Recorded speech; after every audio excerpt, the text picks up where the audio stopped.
তো কত মানুষ আজকে দুনিয়ায় একটু বাড়ি করার জন্য, একটু জমি কেনার জন্য, একটা গাড়ি কেনার জন্য, একটা ফ্ল্যাট কেনার জন্য হালাল নাই, হারাম নাই, দিন নাই, রাত নাই, সারাটা বেলা, সারাটা দিন, সারাটা রাত ব্যস্ত কিভাবে একটা ফ্ল্যাট করবে, কিভাবে এক টুকরা জমি কিনবে, কিভাবে একটা গাড়ি কিনবে, কিভাবে একটু ভালোভাবে এই দুনিয়ায় জীবন যাপন করবে। আফসোস, আফসোস, এই দুনিয়ার পিছনে পড়ে আছি। অথচ রাসূলুল্লাহ সাল্লাল্লাহু আলাইহি ওয়াসাল্লাম বলছেন এই দুনিয়া হচ্ছে একটা মরা কানকাটা খাসি থেকেও নিম্নমানের।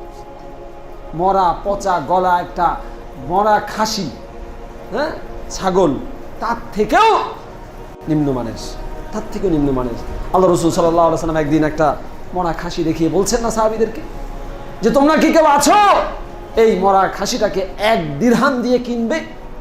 1 দিরহাম, ধরেন 5 টাকা, 10 টাকা, 100 টাকা, যাই হোক, এই টাকা দিয়ে তোমরা কিনবে? কেউ আছো? এখন যদি আপনাকে বলি, আপনারা এখানে মানে শখানেক মানুষ আছেন, আপনাদেরকে বলি ওই ওখানে একটা মরা খাসি পড়ে আছে রাস্তার পাশে, কে কিনবেন? হাত জাগান। কে কিনবেন?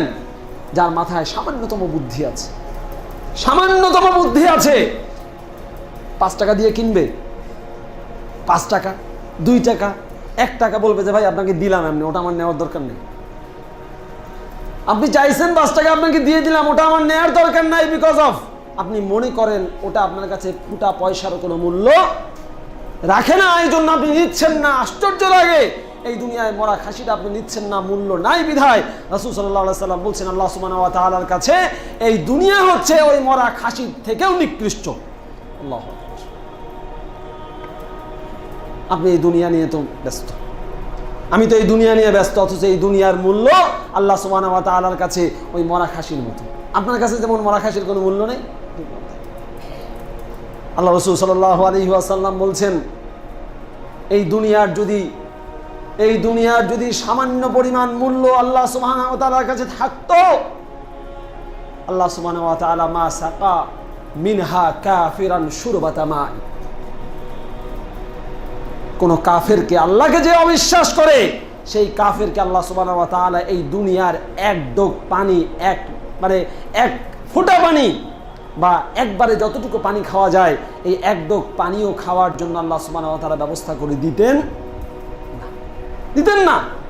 তার মানে কি? তার মানে হচ্ছে এই আল্লাহ সুবহানাহু ওয়া তাআলার কাছে এই দুনিয়ার সামান্য পরিমাণ কোনো মূল্য নাই। এই হাদিসে আল্লাহ রাসূল বলছেন যদি জানাহা বাউদা, কোনো মশা, মাছি দেখেছেন না?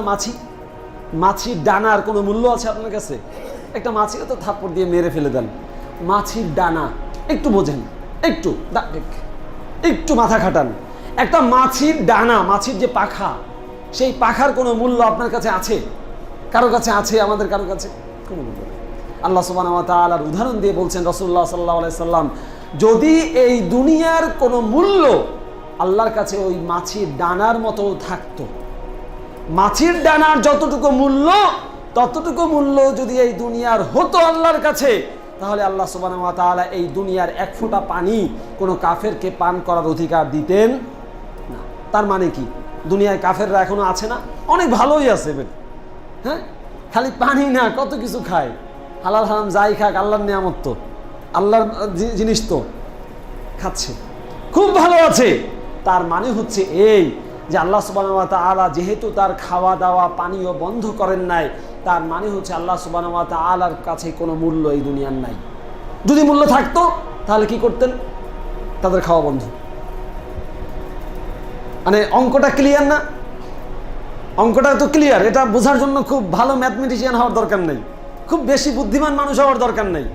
আল্লাহর কাছে মূল্য যদি থাকতো তাহলে পরে কোনো কাফের, কোনো মুশরিক আল্লাহর এই নিয়ামত থেকে 1 লোকমা খাবার, 1 ফোঁটা পানি খেতে পারতো না। আল্লাহ দিতেন না।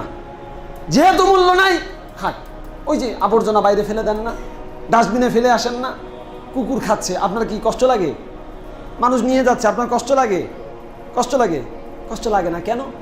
ওটার কোনো মূল্য আপনার কাছে নাই, ওটার কোনো মূল্য আপনার কাছে নাই। যদি থাকতো তাহলে আপনার আফসোস লাগতো, ইস খেয়ে ফেলছে। আপনার মূল্যই নাই, আপনার আফসোসই লাগে না। আল্লাহ সুবহানাহু ওয়া তাআলার কাছে এই দুনিয়ার কোনো কিছুর কোনো মূল্যই নাই, সেই জন্য আল্লাহর কিছু যায় আসে না, আল্লাহ কিছু যায় আসে না। খাক, আবর্জনা যেমন খায়, ডাস্টবিনে যেমন কুকুর আবর্জনা খায়, সেরকম দুনিয়ার